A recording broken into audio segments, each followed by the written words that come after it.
Esther 3:6. But he thought it beneath him lay hands of Mordecai alone, for they had told him Mordecai's race. So Haman sought to destroy all the Jews that were throughout the whole kingdom of Xerxes, even the people of Mordecai. That's how hate works. You develop hate for one person, and then the hate just builds and it turns into something where that hate for the one person isn't enough. He started hating his entire people. Love is worked the opposite way. Our love we share to others to be able to spread. Not just grow, but spread from person to person.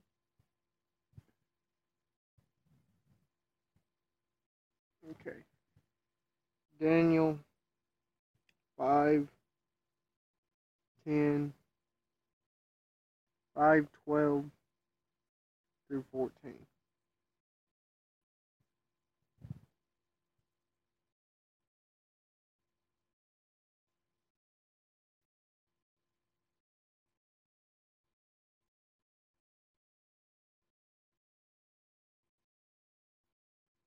Okay. This man Daniel, whom the king called Belshazzar, he renamed him. This showed that he was under control of Babylon, kind of put him in place, kind of showed him like he was a slave to Babylon.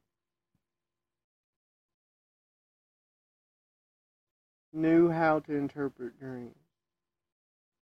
This is something prophets have been given the gift to do.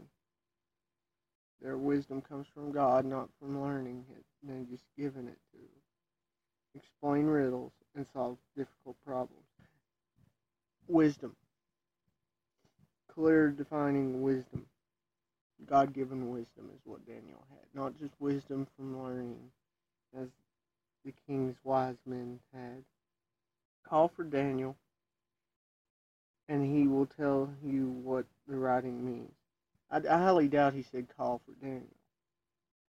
Maybe he did. But if it's seeming like he did, which shows he had more of a personal connection with Daniel. He referred to him as Daniel. He knew who he was, not who the kingdom wanted him to be. Which shows a personal connection there by him calling him Daniel. And he will tell you what the writing means. He had certainty that Daniel will be able to interpret it.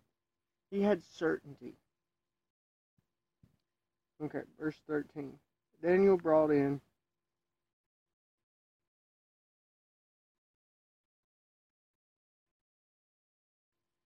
Daniel was brought in and questioned by the king. Are you Daniel, one of the exiles my father brought from Judah? The king would have known this because they would have not brought in the wrong man.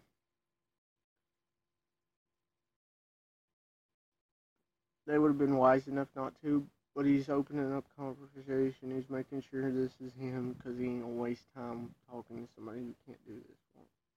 Verse 14. I've heard that you have the spirit of the gods, that you have insight and extraordinary wisdom.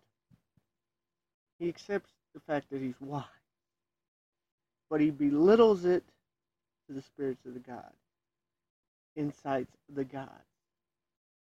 He's putting truth onto his level.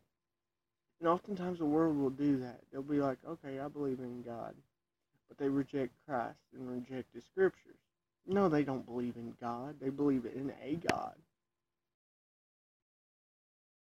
And that's what the king believed in. He believed in many little gods, but rejected the truth.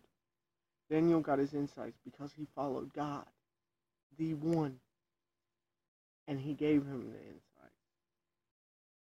While the king accepted the insights, he rejected God. We have people today who pray,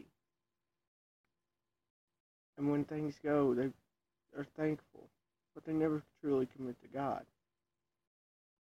They see great things happening and attribute it to God, but never submit to Him. This is kind of how this king was. He diluted things so he wouldn't have faith. The world does this today.